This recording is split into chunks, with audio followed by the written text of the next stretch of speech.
इसीलिए कहा जाता है ना, भगवत गीता साक्षात भगवान ही है, क्योंकि उनके मुख से निकली वाणी है।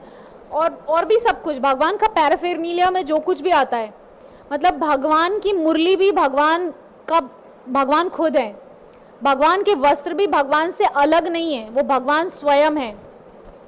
भगवान जैसे हमारे इसमें बोलते हैं कि हम ये शरीर नहीं है, हम आत्मा है, लेकिन भगवान का शरीर आत्मा सब एक है। वैसे हमारे लिए ये बात अलग है क्योंकि हम लोग बद्ध जीव हैं, तो हमारा ये शरीर हम नहीं है, हम जो अंदर आत्मा रह रहा है वो हम हैं। लेकिन भगवान के मामले में सब कुछ अलग है।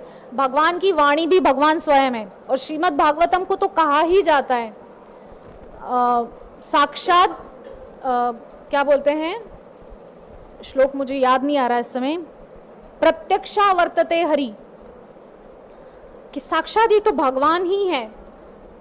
ये जो पूरा ग्रंथ है ये श्रीमद् भागवतम, क्योंकि जब भगवान जाने वाले थे धराधाम को त्याग करके, अपनी लीला को पूर्ण करके, लीला को विश्राम दे करके, तो उद्धव जी को भगवान ने उपदेश दिया। मैत्रेय ऋषि, उद्धव जी, जो भी वहाँ पर उपस्थित थे। उसके पश्चात भगवान जब जा रहे थे तो फिर पुनः भगवान आए और वेदव्यास के द्वारा रचित इस श्रीमद् भागवतम में भगवान समा गए। भगवान स्वयं ये श्रीमद् भागवतम है और इसके एक एक शब्द श्रीमती राधा रानी की कृपा है। तो हमको तो श्रीमती राधा रानी ही ले जाएगी ना भगवान के पास। हमारा तो ये जो पूरा मूवमेंट है, इसको बोलते हैं क्या, गौड़ीय।